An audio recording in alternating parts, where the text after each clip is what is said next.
Watch how Keir Starmer faces one of the most brutal political moments of his leadership as MPs from all sides turn up the heat in a fiery Commons showdown. The tension is real, the pressure is relentless, and for many watching, this feels like a turning point.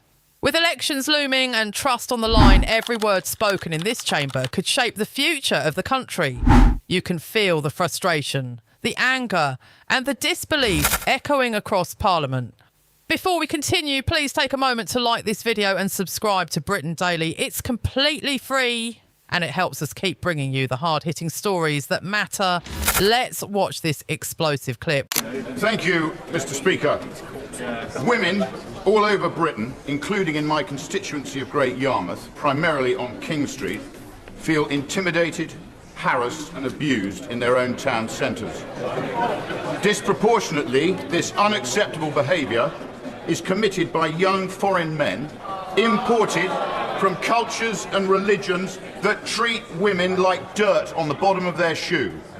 Will the Minister today commit to a national audit of street harassment, intimidation and sexual offending by nationality and immigration status so the British people can finally see the scale of the problem?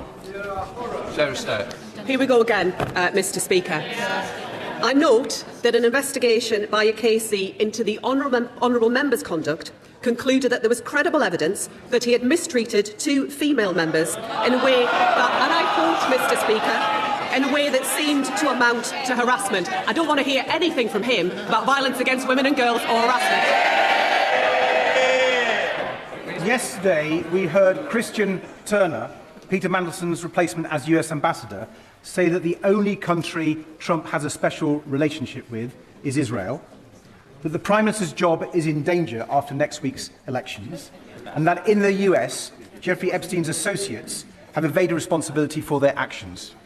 The Prime Minister has had to fire one US Ambassador for lying. Does he fear he'll now have to fire a second one for telling the truth? Mr. Speaker, given what I've had thrown at me in the last 2 weeks by all the opposition parties, that's the least of my problems. But, Mr. Speaker, I know he likes stunts, but I was surprised he joined in the one yesterday, because his own business spokesman said last week, satisfied I had not misled the House. He, of course, his opening position was it was inconceivable that officials would give clearance to Mandelson and not tell ministers it was against the UK SV recommendation. That's what he said, and it didn't happen. I expect frivolous accusations from the Leader of the Opposition. Clearly, I was wrong to expect anything better from the man in the wetsuit.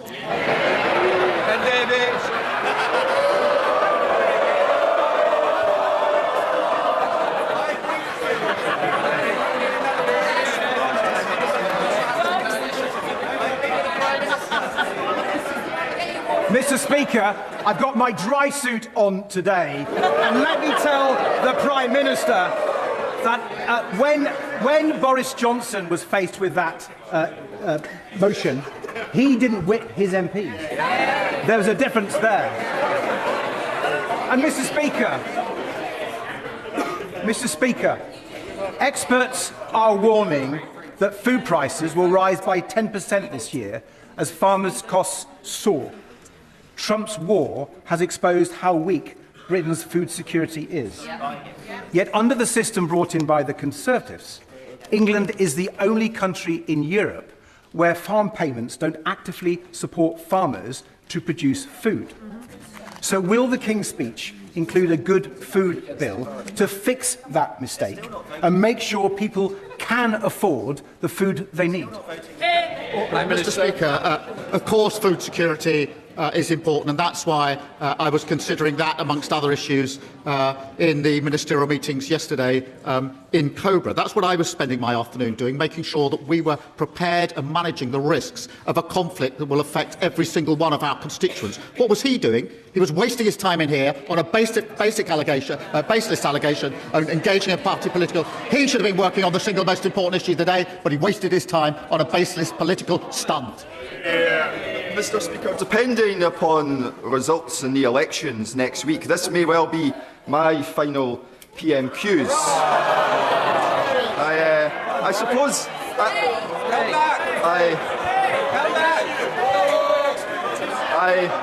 I suppose, Mr. Speaker, the same is perhaps true for the Prime Minister as well.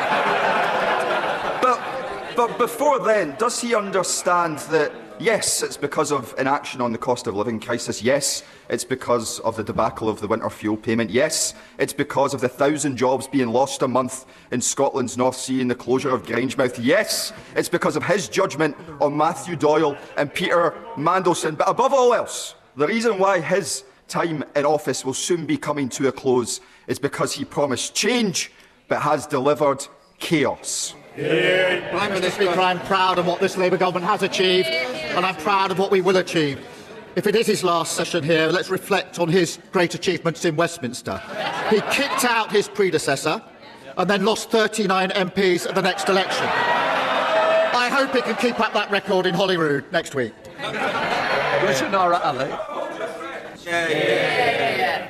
Please could the Prime Minister explain to the House, if he's done nothing wrong and process has been followed, why did he need to force his MPs to vote against an investigation? Is it because he's worried they don't believe his version of the truth? Yes. No, it's because they can see a baseless allegation, a political stunt when they see it. Mr. Speaker, as a former GP, here's the truth. We've recruited 82 more GPs, upgraded his medical centre.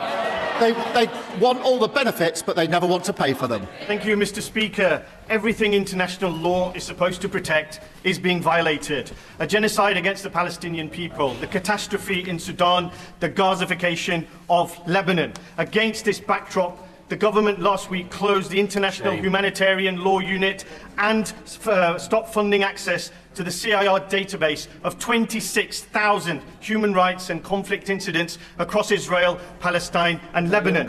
This database underpins decisions on IHL breaches, arms export suspensions and whether the UK itself is acting within the law.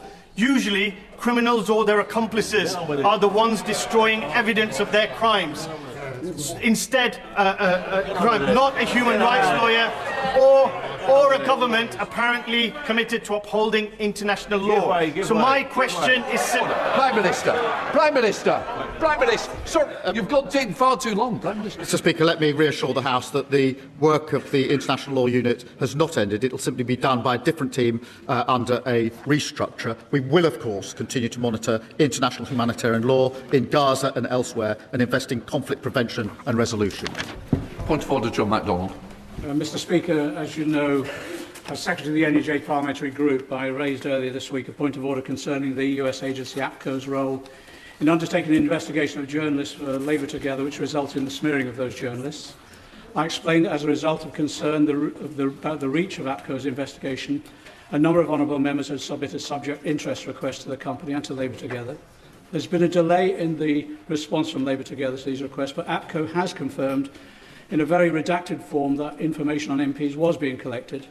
And I referred this week to information from a whistleblower, a freelancer involved in the Labour Together inquiry, indicating that APCO had instructed this person to destroy files and material related to the inquiry.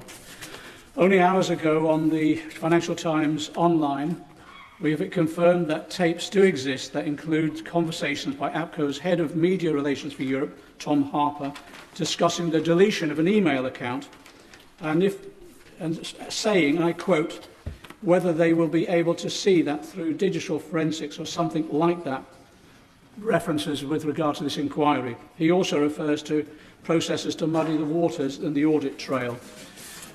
There's also now I can report, if I can, Mr. Speaker, I'm sorry for the delay, I can also report that evidence was submitted to the inquiry by Sir Laurie Magnus, the Prime Minister's ethics advisor, by Paul Holden, one of the journalists who were victims of the smears, but the evidence was not supplied by the Cabinet Office to the Secretariat to the inquiry to Laurie Magnus. On behalf of the NUJ Parliamentary, I want to express our concern, but also it is important from the NUJ Parliamentary Group, we are concerned about the smearing of journalists, but we also need to know what, if any, surveillance of honorary members was taking place and for what purposes, and we call again for an independent inquiry into APCO's role and Labour Together's role in this issue. Can I say it is a very, very serious allegation that I do take seriously. Members of Parliament are here to carry out their duties, and what is being alleged is very serious. I do believe it needs to be investigated thoroughly. From my point of view, I would expect, as the honourable gentleman's been here a long time, no doubt he will use the table office as part of the avenues to pursue what he's said. There may be other ways, and there may be serious security implications to this House as well, that I will also take up in other avenues. Thank you for that. What we've just seen isn't just political theatre, it's a moment that could have serious consequences. When a Prime Minister is repeatedly challenged not just by opponents but by the growing mood in the chamber, it raises difficult questions about authority and direction. For many viewers, this goes beyond party politics. It's about trust. It's about whether those in power are truly listening or simply trying to survive another storm. And with elections on the horizon, moments like this don't just fade away, they stick. They shape opinions, influence voters, and can ultimately decide political futures. The anger, the interruptions, the sharp exchanges. This is democracy at its most intense, but it also reflects something deeper happening across the country. People are watching closely and they're making up their minds. So the question is, has this changed how you see the Prime Minister? Or is this just another day in the chaos of modern politics?